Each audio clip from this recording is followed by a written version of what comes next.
순자가 구급차에 실려 나간 그 순간 태안 촬영장의 공기는 이미 연애 예능의 설렘이 아니었다. 화면에는 웃음과 선택의 긴장감이 남아 있었지만 대기실 뒤편에서는 한 사람을 조용히 밀어내는 차가운 분위기가 계속 쌓이고 있었다. 문제는 단순한 오해가 아니었다. 순자는 촬영 내내 투명 인간처럼 취급받았고 밤마다 이어진 여성 출연자들의 걸스 토크 속에서 자신의 행동과 진심이 왜곡되는 소리를 들어야 했다. 옆방까지 들릴 정도의 말들이 반복되면서 순자의 몸은 결국 버티지 못했다.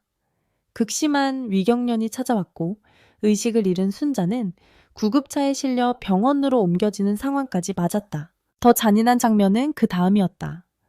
동료가 고통으로 쓰러져 나가는 순간에도 대기실에는 따뜻한 걱정보다 싸늘한 침묵이 더 크게 남아 있었다는 폭로가 이어졌다. 누군가는 분위기를 망쳤다는 듯 바라봤고 누군가는 왜 그렇게 예민하게 구느냐는 식의 반응을 보였다는 말까지 나왔다. 이 장면은 나는 솔로 30일 기가 단순한 로맨스 프로그램이 아니라 촬영장 안에 보이지 않는 권력과 고립이 충돌한 잔혹한 무대였다는 의혹을 키웠다. 순자가 가장 믿었던 사람 중 한 명은 영자였다. 방송 속 영자는 순자의 눈물을 닦아주고 곁을 지켜주는 사람처럼 보였다. 하지만 존경 이후 영자의 말 한마디가 모든 이미지를 흔들었다. 문제를 삼으면 문제가 되고 문제를 삼지 않으면 문제가 되지 않는다는 취지의 발언은 응급실을 오가며 버텼던 순자의 고통을 단순한 예민함으로 돌려버리는 말처럼 받아들여졌다. 순자는 끝까지 영자를 믿고 고마움을 표현했지만 영자는 논란이 커진 뒤에도 피해자의 편에 단호히 서기보다 중립을 가장한 태도를 보였다는 비판을 받았다. 이 배신감은 경수와 얽힌 감정선 때문에 더 크게 해석됐다. 영자는 초기 인터뷰에서 경수를 자신의 첫 번째 호감 상대로 봤다는 취지의 말을 숨기지 않았다. 대화도 잘 맞았고 마음도 움직였지만 경수의 시선이 순자에게 향하자 영자는 한 발 물러선 듯 보였다. 겉으로는 쿨하게 양보하고 두 사람을 응원하는 조력자처럼 행동했지만 촬영 후반과 존경 이후의 행보는 대중에게 다른 의심을 남겼다. 순자가 배제된 자리에서 가해자 무리로 지목된 여성 출연자들과 자연스럽게 어울린 영자의 모습은 피해자의 고통보다 자신의 이미지와 관계를 더 먼저 계산한 행동처럼 비쳤다. 그 다음 논란의 중심에는 영숙의 11개의 손편지가 있었다. 방송 막바지와 존경 이후 영숙은 SNS에 정성스럽게 쓴 편지 봉투들을 나열한 사진을 올렸다. 처음에는 동료들을 향한 따뜻한 마음처럼 보였다. 그러나 네티즌들이 숫자를 세기 시작하면서 분위기는 완전히 달라졌다. 31기 전체 출연자 중 영숙 본인을 제외하면 남은 인원은 12명이어야 했다. 그런데 사진 속 편지는 11개뿐이었다. 사라진 한 장의 편지가 누구에게 향해야 했는지 추적되자 논란은 더 거세졌다. 그 한 명은 경수로 지목됐다. 경수는 순자와 최종 커플이 된 인물이었고 영숙이 마지막까지 마음을 보였던 남자였다. 그래서 11개의 편지는 단순한 실수라기보다 자신을 선택하지 않자는 남자와 그 곁에 선 순자를 동시에 밀어내는 상징처럼 해석됐다. 영숙은 편지를 쓰는 장면까지 촬영해 공개하며 모두를 품는 사람처럼 보이려 했지만 숫자 하나가 그 연출의 균열을 드러냈다. 겉으로는 배려를 말하면서도 실제로는 특정인을 제외했다는 의혹은 여론조작이라는 비판으로 번졌다. 이 흐름 속에서 순자와 경수는 완전히 다른 길을 걸었다. 경수는 촬영 당시 순자의 위경련이 단순한 몸 상태 문제라고만 알았던 것으로 보인다. 하지만 본 방송과 이후 폭로를 통해 순자가 어떤 말과 시선을 견뎌야 했는지 확인한 뒤 그는 침묵으로 선을 그었다. 존경 이후 가해자 무리로 지목된 이들이 만든 사적인 모임이나 뒤풀이에 참여하지 않았고 그들과의 관계를 사실상 끊어냈다. 대신 그는 순자의 손을 더 단단히 잡았다. 마스크도 쓰지 않은 채 당당하게 함께 있는 모습을 보여준 것은 단순한 연애 과시가 아니라 순자를 고립시키려 했던 분위기에 대한 가장 분명한 답변처럼 보였다. 경수의 선택은 대기실 권력 구도에도 균열을 만들었다. 순자를 혼자 남겨두려 했던 분위기는 경수가 순자의 방패가 되면서 힘을 잃기 시작했다.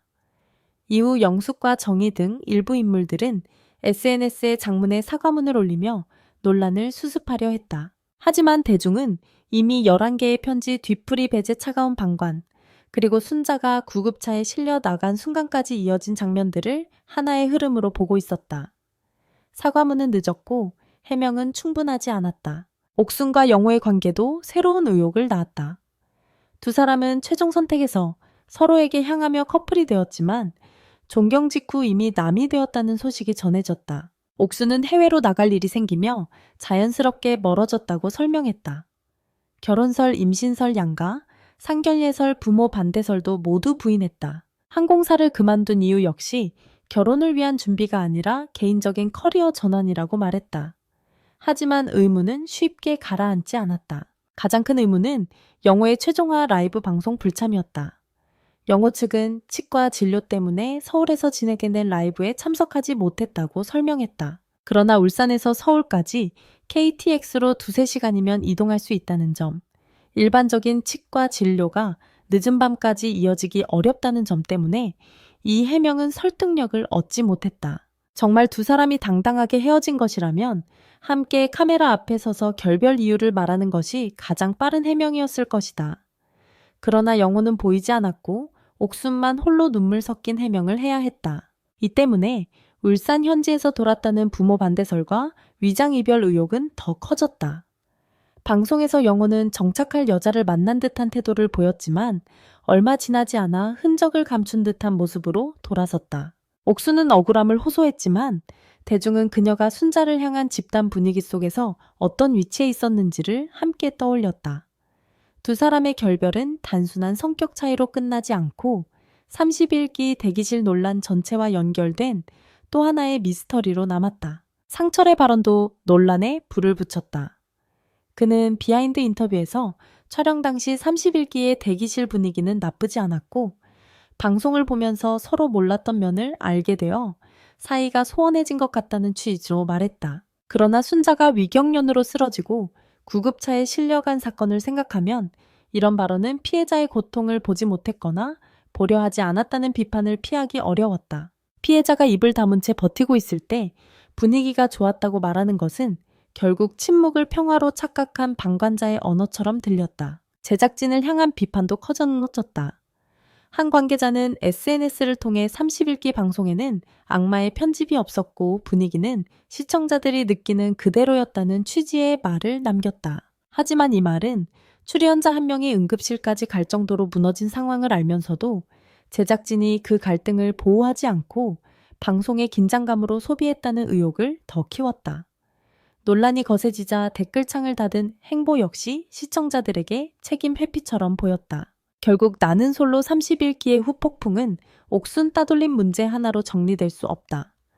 핵심은 순자가 촬영장에서 어떤 방식으로 고립됐고 그 고통을 주변 사람들이 어떻게 외면했으며 존경 이후 각자의 이미지와 이익을 위해 어떤 말과 행동을 선택했는지다. 11개의 손편지 12명 중 사라진 1명, 경수의 단절, 영호의 라이브 불참 울산에서 서울까지 2~3시간이라는 거리, 그리고 구급차에 실려간 순자의 장면은 모두 같은 질문으로 모인다. 화면 속 사랑은 진짜였는가? 아니면 조명이 꺼진 뒤 누군가를 희생양으로 세운 잔혹한 생존 게임이었는가? 가장 끝에 남은 사람은 결국 순자와 경수였다. 순자는 모함과 고립 속에서도 무너지지 않았고 경수는 뒤늦게 진실을 확인한 뒤 말보다 행동으로 답했다. 반면 따뜻한 척했던 사람들, 편지로 이미지를 만들려 했던 사람들, 중립이라는 말 뒤에 숨었던 사람들, 결별 해명 뒤로 사라진 사람들은 모두 대중의 질문 앞에 서게 됐다. 나는 솔로 30일 기가 남긴 가장 강한 장면은 최종 선택의 눈물이 아니었다. 그것은 구급차에 실려가는 한 사람의 고통과 그 고통을 외면한 사람들의 침묵이었다. 그래서 이번 사건은 단순히 누가 누구를 좋아했고 누가 누구와 헤어졌는지의 문제가 아니다. 촬영장 안에서 약한 사람이 만들어지는 과정, 그 약한 사람을 더 약하게 보이게 만드는 말들, 그리고 사태가 커진 뒤에도 책임을 피하려는 사람들의 태도가 모두 한꺼번에 드러난 사건이다. 순자가 힘들다고 말했을 때 누군가는 듣지 않았고, 순자가 쓰러졌을 때 누군가는 침묵했으며 순자가 방송 이후에도 상처를 견딜 때 누군가는 여전히 자기 이미지를 먼저 챙겼다. 이것이 시청자들이 분노한 진짜 이유였다. 영자의 문제도 바로 그 지점에 있다. 영자가 처음부터 순자를 노골적으로 공격한 사람으로 보였기 때문에 비판받은 것이 아니다. 오히려 방송에서는 순자 곁에 있는 사람처럼 보였기 때문에 뒤늦게 드러난 말과 행동이 더 큰 배신으로 받아들여졌다. 피해자에게 가장 아픈 사람은 처음부터 적으로 보이는 사람이 아니라 내 편인 줄 알았던 사람이 결정적인 순간에 등을 돌리는 사람이다. 순자가 영자에게 느꼈을 감정은 그래서 더 복잡했을 것이다. 고마움과 믿음이 남아있는 상태에서 마주한 차가운 중립은 노골적인 공격보다 더 오래 남는 상처가 될 수 있다. 영숙의 11개 편지도 마찬가지다. 편지는 원래 마음을 전하는 가장 따뜻한 방식이어야 한다. 하지만 그 숫자가 11개였다는 사실은 따뜻함보다 배제의 인상을 먼저 남겼다. 12명 중 1명이 사라진 구성은 시청자들에게 너무 선명했다. 누가 빠졌는지, 왜 빠졌는지, 정말 우연이었는지에 대한 질문은 자연스럽게 이어졌다. 특히 그 대상이 순자와 최종 커플이 된 경수로 지목되면서 이 논란은 단순한 SNS 해프닝을 넘어 감정의 뒤끝과 집단 내부의 편 가르기를 보여주는 상징이 됐다. 경수가 이후에 보여준 행동은 그래서 더 강하게 보였다. 그는 장문의 해명보다 관계 단절을 선택했고 애매한 말보다 순자 곁에 서는 모습을 선택했다. 이 선택 하나가 많은 것을 설명했다. 만약 대기실에서 벌어진 일이 별것 아니었다면 경수가 굳이 그들과 거리를 둘 이유도 없었을 것이다. 하지만 그는 뒤풀이와 사적 모임에서 빠졌고 순자를 향한 태도만큼은 흔들리지 않았다. 대중이 경수의 침묵을 말보다 무겁게 받아들인 이유가 바로 여기에 있다. 옥순과 영호의 결별 역시 30일기 논란의 그림자에서 자유롭지 못했다. 한때 최종 커플로 주목받았던 두 사람이 존경 직후 어색하게 갈라지고 한 사람은 라이브 방송에 나오지 않고 다른 한 사람은 홀로 눈물을 삼키며 해명하는 장면은 너무 많은 의문을 남겼다. 해외 일정 커리어 전환칙과 진료라는 설명이 이어졌지만 시청자들은 이미 촬영장 뒤편의 공기를 의심하고 있었다. 그래서 어떤 해명도 쉽게 받아들여지지 않았다. 한 번 무너진 신뢰는 말 몇 마디로 회복되지 않는다. 결국 이 사건의 핵심은 진실을 누가 먼저 말했느냐가 아니라 고통이 발생했을 때 누가 어떤 자리에 서 있었느냐다. 순자가 무너질 때 누가 웃었는지, 누가 침묵했는지, 누가 외면했는지, 누가 뒤늦게라도 손을 잡았는지. 나는 솔로 31기의 후폭풍은 바로 그 질문을 남겼다.